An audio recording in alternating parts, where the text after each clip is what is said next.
Yeah, guys. Eh mga kapatid, so nag-stock ako nakaraan. Ayan na sila, mga bagong stock na yan, nakikita nyo. Marami na tayong alagang bibi dito sa bahay nung bayaw ko, and open na tulad ng nabanggi ko nakaraan. Kaya magtatawag tayo kung gaano sila. May mga kasamang manok yan.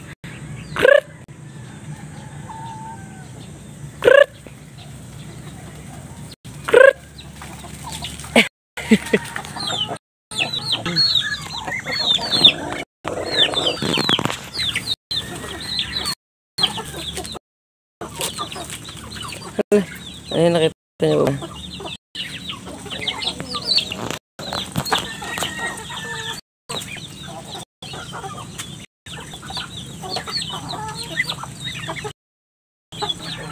Biglang dami po talaga sila.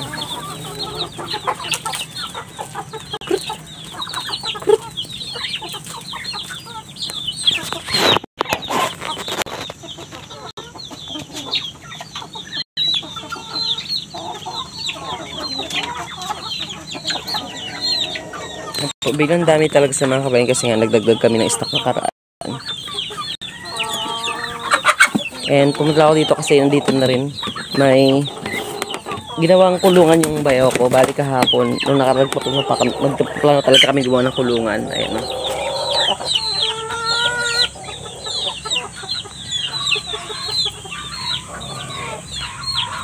So punta natin. Ito pa yung ibang mga layers mga kabayan. Bumili rin kami nakaraan. Diba matagal na kami walang update. So mga layers naman to. BTR. So may isa pa yung nakakagala. Asa na yun? Hindi ko lang kasa pumunta yung nakagala. Asa pumunta yun? Wala ata siya dito.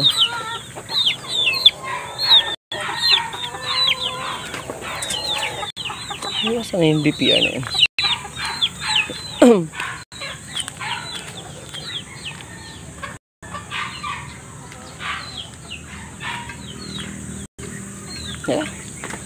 Asa pa mga pa na ito siya nakagala mga kapatid isa. Pinakawalan namin ng pati-unti, and ito nga pala yung kulungan na ginawa namin kahapon. So yung bayaw ko talaga yung nag-effort gumawa dito. Ito po yun mga kapatid. Kulang pa yan kung nakikita nyo, mababa pa lang, isang yero pa lang.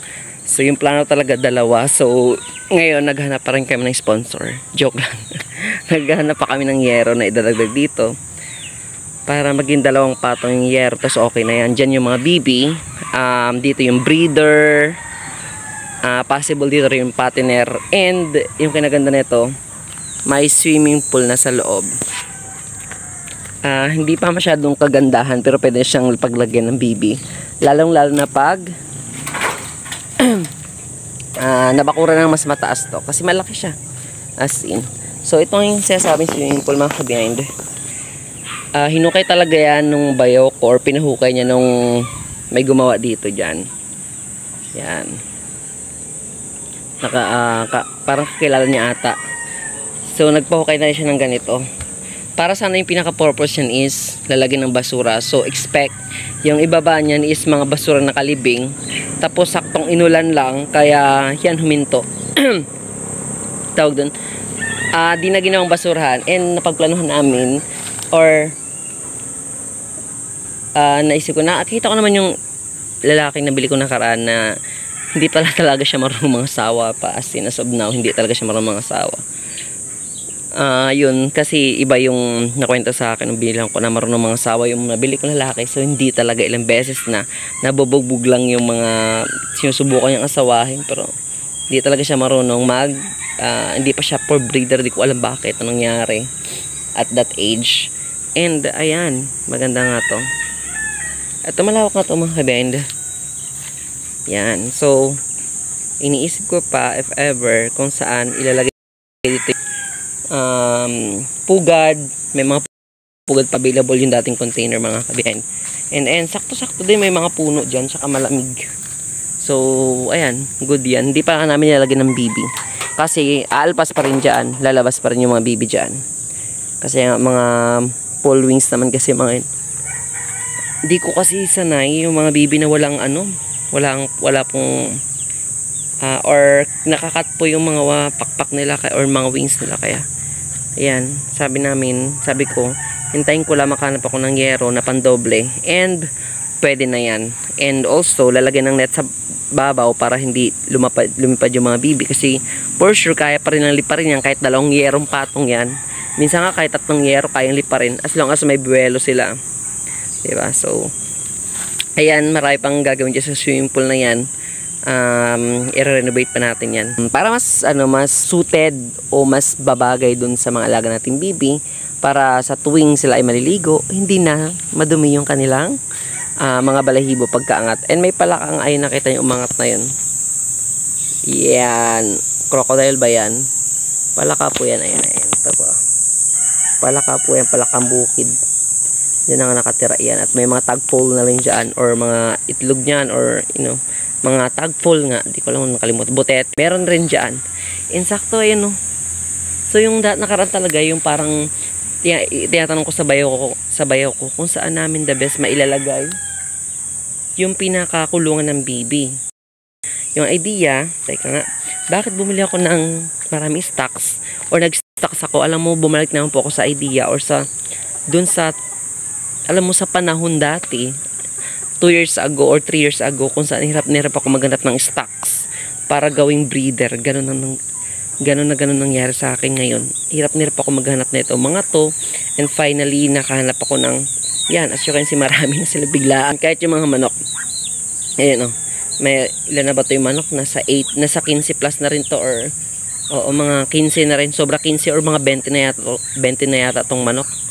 Tapos itong mga bibi pa ay 6 plus 3 9 plus 16, ay hindi, 15 na yung bibi natin na alagaan in the future.